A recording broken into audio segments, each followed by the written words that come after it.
Eastside Motoring is well known for being one of the top automobile customization shops along the East Coast. We sat down with Lorenzo Alondre, the owner of Eastside Motoring, to get a better understanding of his thriving business. Lorenzo, you're the owner of Eastside Motoring. I first want to thank you for having us sit down. Definitely, man. Do this My interview. pleasure. I appreciate it. Let's talk about how you got your start. Yeah. So how do you build Eastside up to what it is today? Honestly, it's been a long road. We've been in business a long time. I had some good upbringings with school and some different work ethic angles that I believe that are real strong in this field. But I feel like the most important thing is being honest with people, consistency, great pricing. I mean, there's certainly a formula to go along with this, sure. Yeah, you have a lot of things like honesty and being competitive. So how does that help you put yourself ahead of the competition?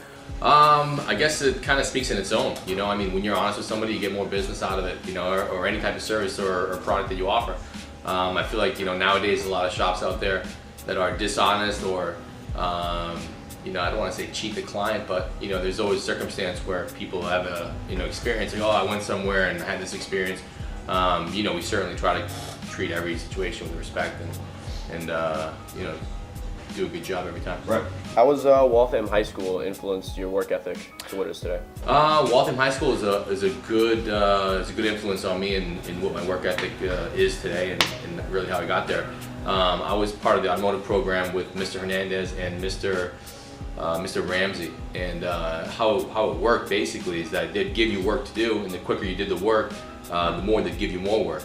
So it's kind of like the more you would do, the more you would get, and that's how you'd feel the benchmark where each student was. So I have a very competitive personality, and in the sense that the guys next to me are doing one job every hour. I was doing 3 an hour, or whatever the multiple was, but I always tried to work as hard as I could, for sure. So what are some of your favorite builds or cars that you like to work on? Do you have any preference? I can't say I have a preference. I'm a car guy in general, so really anything that goes fast or looks good, I'm really a fan. We've been blessed enough to have some really awesome builds along the years. We have some celebrity cars, we have some local celebrity guys. We have some really one-of-a-kind, one-off builds. We sponsor a couple drift racers, which is really awesome. A couple guys that go to car shows on a normal basis, and we like to have our hands in a little bit of everything. But we're super blessed that it's hard for me to pinpoint my favorite one. We have a lot of great, awesome builds. What are some big names that have come up in here? Have you ever worked with a celebrity? You're talking Kevin Garnett, Paul Pierce, Rondo, Brandon Bass. The list goes on and on. Brad Marchand, Anton Khudobin. A lot of great guys, honestly, and I can't say one's my favorite. Although Ray Allen and I had a really good relationship. He was awesome when he played for Boston. I was sad to see him go, but we did some really, really amazing builds for him. Really, really cool guy. Yeah. So Eastside Motoring, you guys are switching locations. So talk about it. What's going to be different about it? Where are you guys going to be now? Yeah, so right now we have our main location here on Main Street, and then we have 2 more buildings on Pond Street. So we're literally shuttling cars back and forth. Our new space is on Bear Hill Road, and we're actually going to be one of the largest shop in the country, number 2 to be exact. That's what they're telling us, based on square footage. But what's really special is that we're going to have everything under one roof. Do you have any possible plans to grow or expand your business? Where do you see yourself in the next 5, 10 years? I think, we look now into what we're doing today, and if you asked me 5 years ago, would we be doing that? I would say no way.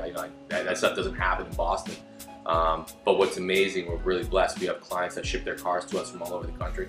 So, those things that I thought were not possible in the Northeast, in the Boston area, it really is. So, where are we going to be in the next 6 months, 10 years, 5 years? It's hard to say. What I look at is, just continuing to keep the ball rolling, just like I did back in the auto body shop back in, 2001 to 2005. Honestly, a lot of people do this job for a hobby, and some guys just do it for fun. I eat, breathe, and sleep this job, I wake up super early in the morning, go to bed super late at night, and I just study the stuff from A to Z. Even if some people might think it's the most minimal detail about a job or a car, I like to be on top of it, understand it, dissect it, make sure that every job and every detail is executed the way it should be.